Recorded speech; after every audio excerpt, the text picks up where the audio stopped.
Hello, my name is Matt. Welcome to Unbearable73. It's time to review The Orville, Season 3, Episode 6, Twice in a Lifetime. You can see my methodology for a partial spoiler review in the graphic on screen. So first, we'll follow up Episode 5 with a full spoiler follow-up on the things I want to spoil for you, so to speak. Can I say spoil anymore? Maybe that's a drinking game. Every time Matt says spoil, we all drink. Anyway, so the worst part of the last episode was the pointless archaeology subplot. It literally goes nowhere. It occupied somewhere between 10 and 20 minutes of screen time. Nothing happened. Some are going to argue that the dialogue occurred there that moved the Topa plot line along. That may be true, but that dialogue could have been in scenes directly to the Topa plot. Why am I complaining about this? This episode was 1 hour and 20 minutes long. The show would have been moving along with good pacing with the Topa plot if they just cleaned it up a little bit on that storyline. There were a few things they probably should have added in, and a couple of things they could have done with less waste of screen time there. But it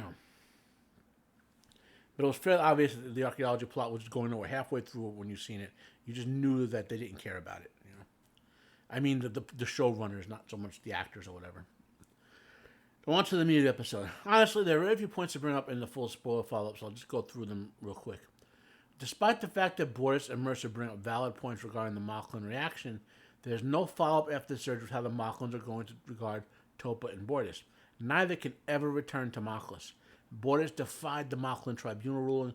They're not going to take that lightly. He might as well be a man without a country now.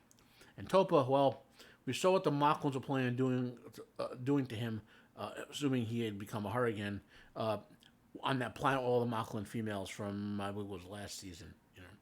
I suspect we will see a follow-up on this in a future episode plot, where maybe Boris and Topa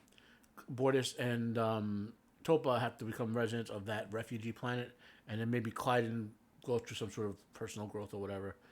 But anyway, the ending felt somewhat contrived that Clyden found out what was going on. Of course, he's not going to watch Boris perform and know that something's going on with his black. That part makes sense.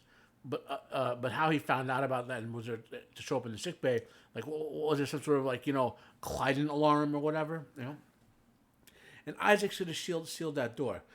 They know this was a controversial thing. They want to keep all the crew out of there. That door should have been sealed such that only a higher ranking officer could have opened it. He should have included in his calculation the chance that Clyden would attempt to interfere with what was occurring. And what would happen if Clyden did something technologically damage the sickbay? That would have prevented the operation, for example. Finally, how does the fact that Clyden was born female and clearly has issues not come up in conversation with Topa, even if Clyden is not the one who brings it up? Boris should. He should be talking to his son about his father, Clyden, having some similar issues and whatnot. To be honest, I think McFarlane was trying deliberately to avoid sympathy for Clyden in an attempt to bias the audience against his position. Okay, I'm not saying that was not saying he was trying to do it for purpose of saying the position was bad. He was doing it to make Clyden a bad guy. Like, you need a bad guy in the episode. So now on to the current episode. Let me say up front that Star Trek time travel episodes make me very leery. The only ones I've ever enjoyed to any extent are from TOS, Tomorrow is Yesterday, Assignment Earth, and Star Trek 4, barely. From TNG, Yesterday's Enterprise and All Good Things.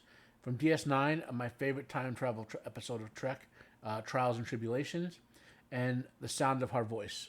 Okay? Trial and Tribulations, which is the one where the Defiant goes back to TOS time period and participates in the Tribbles episode. So when we had the obvious and forthcoming time travel on this one, it's not even a mild spoiler because literally the first act for the opening credit even roll show an upgrade to the time travel MacGuffin, both in range and precision.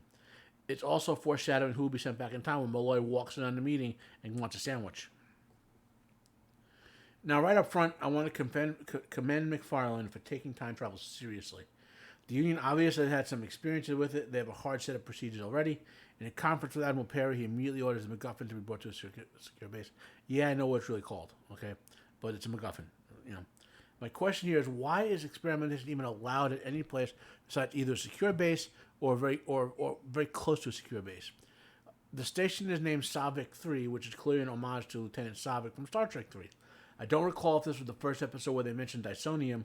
That's also likely a reference to the legendary theoretical physicist Freeman Dyson. Most people in science fiction probably know of him as the person who invented the concept of the Dyson sphere.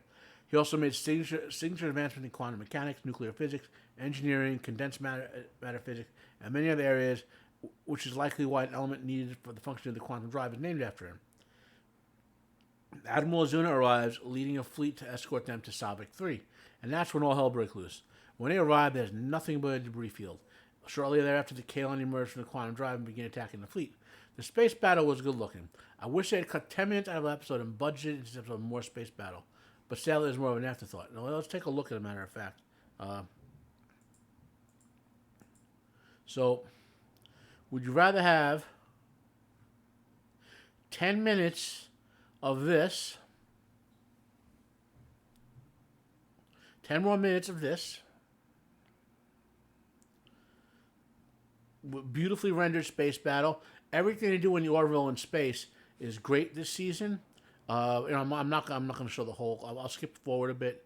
Let's get some more space. Yeah, let's go back here a little bit. Right there. Everything in space. Look at that beautiful rendering there, man. Here, let's go. One more space scene. Then I'll cut it. Again, look at this beautiful rendering. The energy effects are awesome. The design is awesome. Look at the way they're moving properly.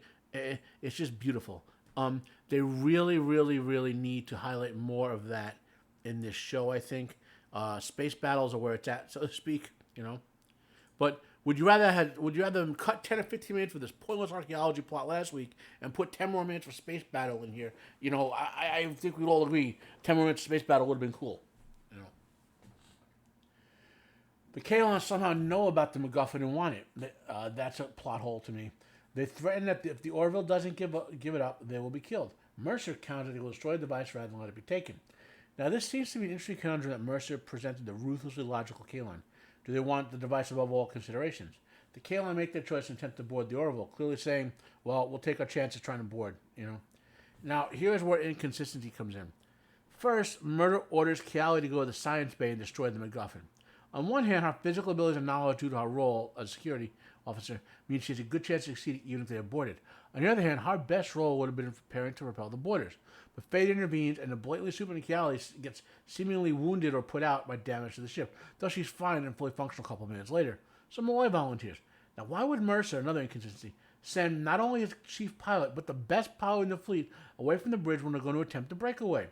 Isaac was the ideal candidate to be sent to destroy the object. But Malloy goes, which we knew from the beginning seems was going to be the case because of all the foreshadowing and whatnot. It might have been better if they had dropped the device off at Savik 3, then returned with the fleet after an emergency distress call to find the remains of the Kalon about the board station. Then the fleet destroys them and sends the relief crews over, and this is when Malloy gets time zapped. Okay? That would have been a better way to work this plot, is what I'm saying. After he sends Malloy, the crew of the Orville use an engine overload technique to free themselves from the Kalon. Then they retreat to the Veil Nebula, which is a real nebula, by the way, planning to use that to hide from the Kalon. This, in and of itself, might be a callback to Star Trek II as well. Remember, they went to the space station, and then after Khan attacked, they hid in the Mutara Nebula, taking advantage of his properties to hide from Khan. This leads to Savik, who's in Star Trek II, being in Star Trek III, of course. The energy surge from the engine overload affects Malloy as he is firing his weapon to destroy the MacGuffin. This is about as far as I'm going to go with the spoilers, although I don't know why I stopped, because once you're about halfway through the rest of the episode and you think about the title, you pretty much know what's going to happen. So my final thoughts, I like this episode a lot, especially better than the last one. The pacing was way better. I mean, last episode, I kept looking at the time and and saying how much have I watched, I'm like, oh my God, how can I only be 1/4 of the way through? And I looked at the time, and I'm like, oh my God, it's almost over. I wish there was more. That's the thing. When you want more, even if they don't give it to you, you know the thing is succeeding. Okay? Also, for the most part, except for early on, they used Isaac and his abilities pretty well, especially in the part I haven't talked about yet, which I want to in my next review. I think the title gives away the final ending once you're about 3/4 of the way through the episode, however, so that they could have worded the title a little different, There was a lot to like about this episode. And I'll again mention more about it in the beginning of my full spoiler section of the next review. I'll give this one an 8.5 out of 10. Comment down below if you have any questions for me about this video. Please share your thoughts. Share this video if you enjoyed it. Like if you like, dislike if you dislike, subscribe if you want to hear more from me. My name is Matt. This has been Unbearable73. Have a nice day, and I am out of here.